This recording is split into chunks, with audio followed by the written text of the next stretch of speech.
Hi, Plaid for Women. This is Rachel Haugabook, coming to you on this lovely Saturday from my father's lovely patio.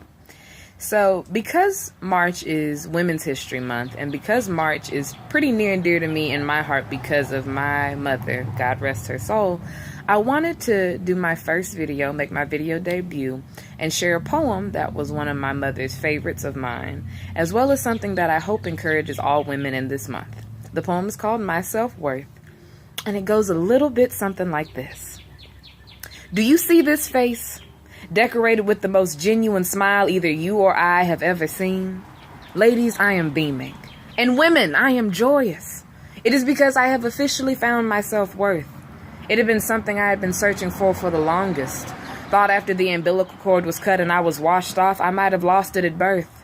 As a little brown, round-faced girl, I distinctly remember looking under rocks and checking the bark of the cracks of oak trees. I swam in snake-infested creeks and outran Rottweilers. I even survived molestation, hoping the recovery from that traumatic situation would lead to the discovery of my self-evaluation. But to my youthful disappointment, I found nothing new in me, except for dirt underneath my fingernails, bites on my thighs, and a broken introduction into sexuality.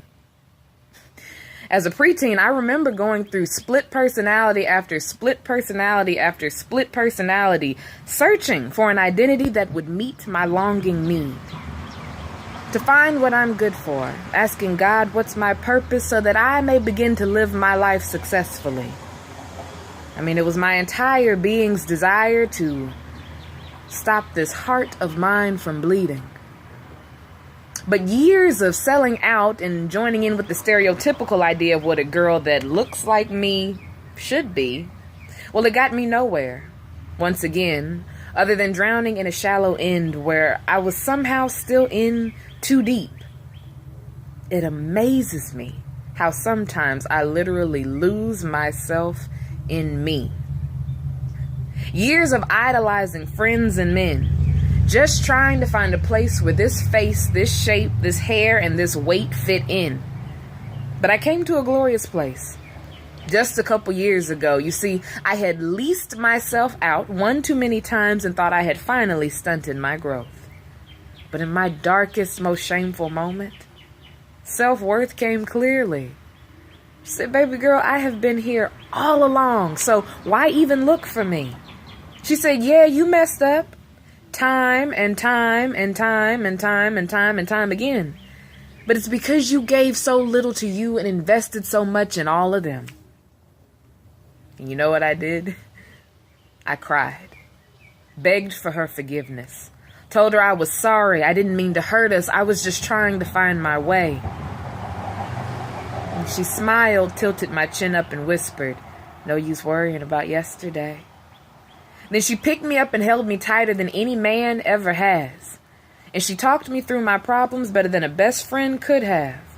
So that very next morning, when I awoke and stared into my face, that girl so broken before, she had finally been replaced. All that remained was self-worth. The weight was literally lifted from my shoulders. I remember smiling, this exact same big-cheeked, wide-lipped smile, and demanding that yesterday be over. So, ladies, this is my testimony of self-worth, and I wear it proudly in front of you today. And it's because the girl who was so lost, that girl who was so empty, the girl who was so broken, well, thank God she finally found her way. I love you, Plaid for Women. I love you, Mama. Have a wonderful Women's History Month.